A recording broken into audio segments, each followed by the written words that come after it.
In this lesson, we'll discuss formation flight, general abnormal, and emergency procedures handling. At the very end of Chapter 9 in the 11248 are 4 pages discussing abnormal procedures. The overarching philosophy of handling an EP in formation is get separation from the other aircraft before analyzing the situation. For example, if you get a light and a tone while number 1 is maneuvering, first execute knock-it-off procedures, then get safe spacing from the other aircraft before you actually look at the glare shield lights in CWS. If a light and tone occurs while number 1 is wings level and both aircraft are stable, a knock-it-off may not necessarily be called or required, but it wouldn't be wrong to call a knock-it-off. We'll start with takeoff abnormalities. During a formation takeoff, there are normally no sympathetic aborts after brake release. Sympathetic aborts can create situations in which the good aircraft risks making the situation worse by adding another aircraft into the high-speed abort situation when risk of collision, hot brakes, or blown tires increases. If it is necessary for the formation to abort, each aircraft must maintain its respective side of the runway and make every effort to stop prior to the end of the runway. If number 2 notices rapid aft line of sight movement and overruns number 1, 2 should select max power and make a separate takeoff while maintaining their side of the runway.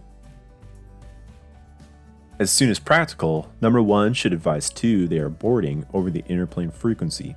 Number 1 should also make a radio call advising tower they are boarding.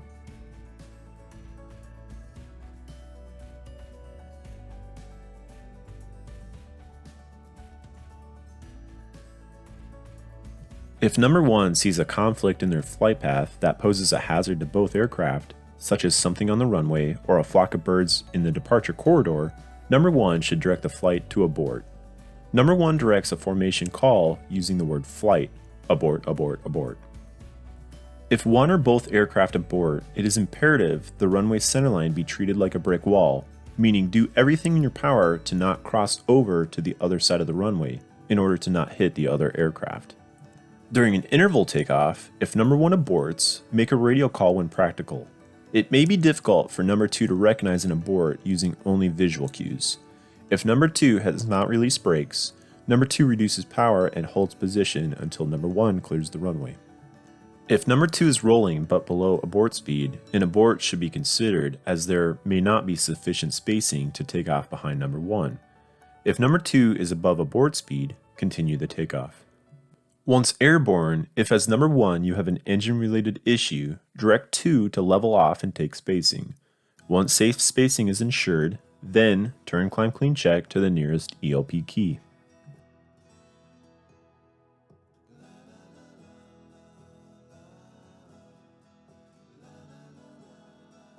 If as number 1 you must eject following an engine failure, time and altitude permitting, push 2 to route first and advise them you are ejecting. If as number 2 you must eject, if time permits, turn away from number 1 first.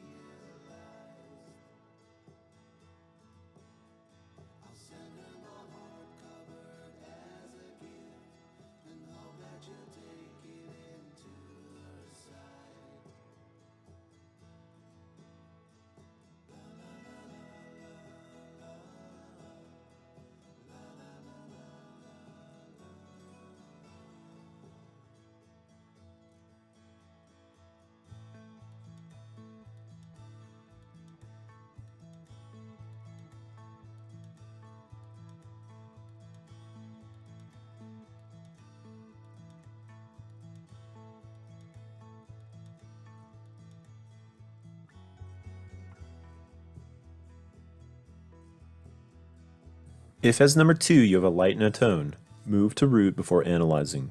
If the issue is engine related, direct number 1 to level off if they are in between you and low key.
We'll now talk about airborne emergencies not in the traffic pattern.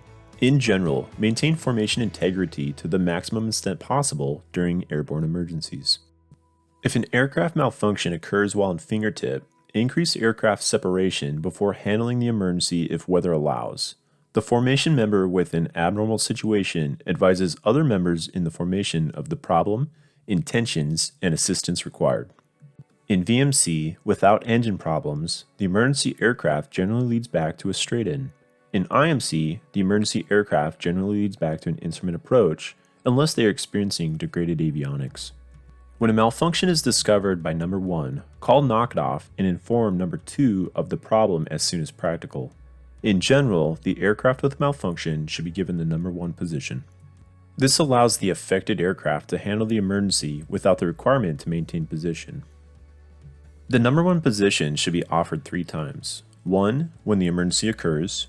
2. On recovery when below the weather and able to navigate VFR to the field. 3. When on final with the field in sight, except in IMC. When a malfunction is discovered by number 2, call knock it off and inform number 1 of the problem as soon as practical. Normally, take the number 1 position when offered if able to communicate and navigate. When in the number 1 position, the distressed aircraft may wish to clear the good aircraft to the chase position. Chase procedures are covered in the in-flight guide and 11.248. With engine problems, the emergency aircraft leads back to an ELP. If weather or field conditions at the intended recovery runway are unknown, the good aircraft may be sent ahead to report on airfield conditions and radio back to the emergency aircraft. If a physiological incident occurs, the bad aircraft typically leads back. The unaffected formation member uses caution and good judgment, especially if penetration of IMC is required. If a bird strike appears imminent, do not attempt evasive maneuvers into the other aircraft in an effort to miss the bird. The primary concern is mid-air collision avoidance and aircraft separation. If a bird strike does occur, ensure aircraft separation before handling the emergency.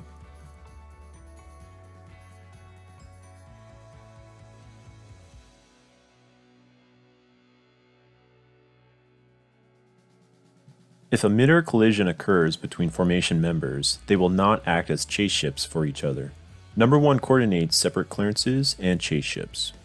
If number 1 is suffering from spatial disorientation, immediately tell 2 and transfer aircraft control to the other pilot if practical.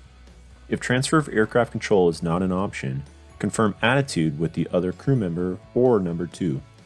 If symptoms persist, terminate the mission and recover by the simplest and safest means possible. If number 2 is suffering from spatial disorientation, immediately tell number 1 and transfer aircraft control to the other pilot if practical. Number 1 advises number 2 of aircraft attitude, altitude, heading, and airspeed. If symptoms persist and conditions permit, number 1 should establish straight and level flight for 30 to 60 seconds. If possible, number 1 may try to get the formation to visual meteorological conditions. If the condition persists, consider offering the number 1 position. If unable to maintain position, and number 2 becomes a threat to number 1, a lost wingman should be initiated. At times, number 1 strobe lights may distract 2, which could lead to spatial disorientation. Number 2 advises 1 if the strobe lights are a hazard, and number 1 turns them off. If number 2 experiences icing, notify 1. Number 1 climbs or descends to avoid cruising in icing conditions. When a member of the formation has total radio failure, the NORDO aircraft normally receives or retains number 2 position. With total radio failure while in fingertip, number 2 should maneuver to route, attract the attention of 1, and give the appropriate visual signals. Terminate the mission as soon as practical and lead the NORDO aircraft to the base of intended landing. If in other than fingertip or route, when radio failure occurs and a rejoin is not anticipated, the NORDO aircraft should cautiously attempt to rejoin no closer than route. Rock wings for attention in the air and move no closer than route until directed. If diverting is necessary with a NORDO aircraft, number 1 shows the ping pages in the in-flight guide followed by the number of the divert base. Number 2 repeats the number to signal understanding. The flight member with the operative radio leads the NORDO aircraft into the overhead pattern, notifies the RSU or tower, and makes a low approach to the landing runway. The NORDO aircraft flies a normal pattern in landing. If weather prevents an overhead pattern, execute a straight-in or instrument approach as appropriate for the weather. When number 1 clears 2 off with a visual signal, number 2 assumes landing clearance and lands normally.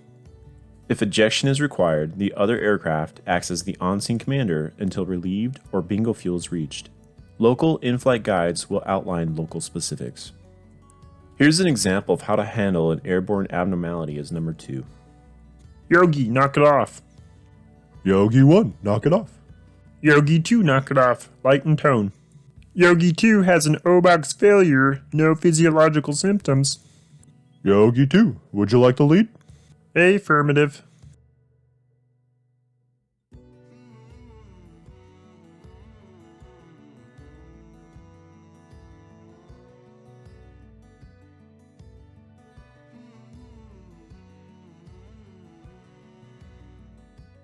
Yogi 2, you have the lead on the left. Yogi 2 has lead on the left.